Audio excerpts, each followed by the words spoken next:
Municipal commissioner शर्म करो, शर्म करो, शर्म करो। अरे हाय रे भाजप, हाय हाय, हाय रे भाजप, हाय हाय। કોન્ટ્રાક્ટરોને છાવવાનું બંધ કરો। કોણ લઈ જાય?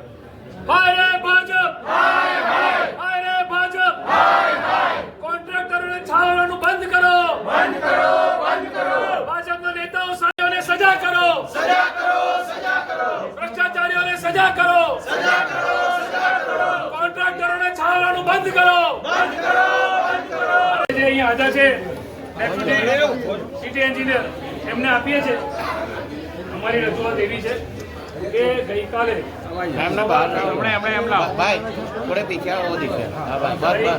ગઈકાલે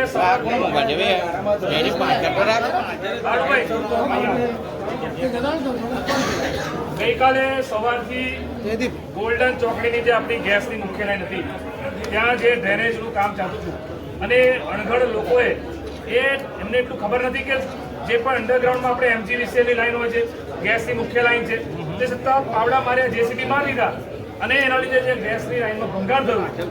15 લાખ લોકો વડોદરા શહેરના ગેસ વગર રહ્યા છે।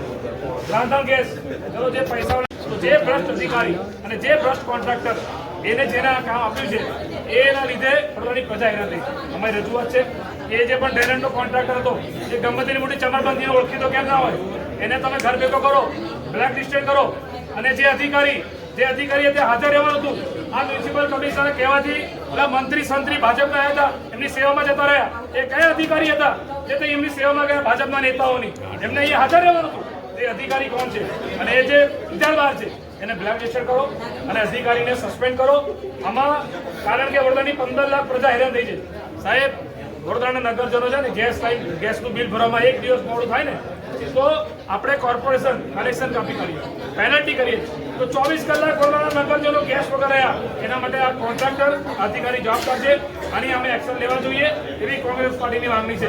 અને વડોદરા શહેરના મ્યુનિસિપલ કમિશનરને કહેજો, આ મીડિયાના માધ્યમથી કહું છું, અમારા વિરોધ પક્ષના નેતાએ સમય લીધો હતો કોઈ હાજર નથી। કોંગ્રેસ પાર્ટી રજૂઆત કરવા છે પ્રજાના પ્રશ્નો માટે। અમે ભાજપથી જેમ બધા સેટિંગ કરવા નથી આવતા। બીજેપીના નેતાઓ તો પોતાના મળે તેઓના કામ માટે આવે છે, અમે પ્રજા માટે આવીએ છીએ। વડોદરામાં 2 ટાઈમ પીવાનું પાણી નથી મળી રહ્યું, પૂર્વ વિસ્તારમાં લોકો બૂમો પાડે છે, પ્રજા વેરો પડે છે, સામે સુવિધા શું માંગે છે? રોડ, રસ્તા, ગટર, પાણી, પાણીની સુવિધા। અને જ્યારે પ્રજા વેરો પડે છે ને એના પૈસાથી આ મ્યુનિસિપલ કમિશનરને પગાર મળે છે, તમને પગાર મળે છે, આ અધિકારીઓને પગાર મળે છે।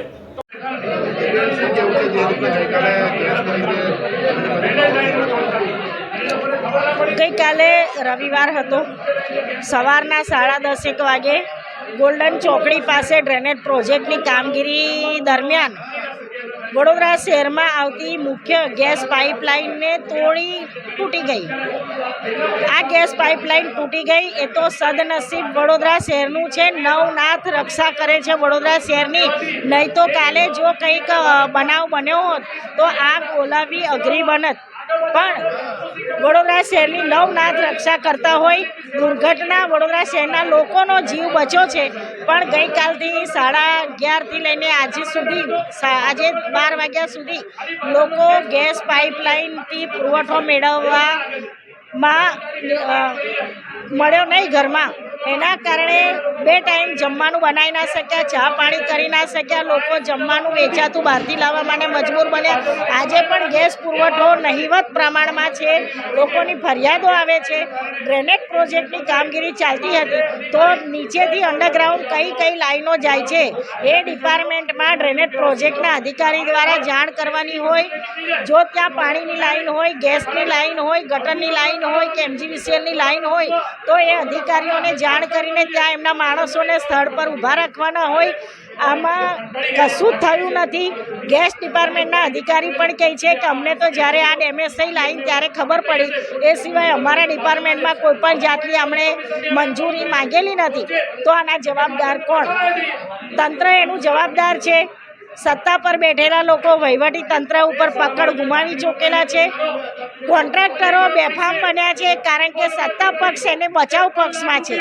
અને આજે કમિશનરશ્રીને આવેદનપત્ર આપવા આવ્યા છે કે જવાબદાર અધિકારી હોય કે જવાબદાર કોન્ટ્રાક્ટર હોય એમની પર પગલાં ભરવામાં આવે। તો કમિશનરના ત્યાં તાળા વાગેલા છે।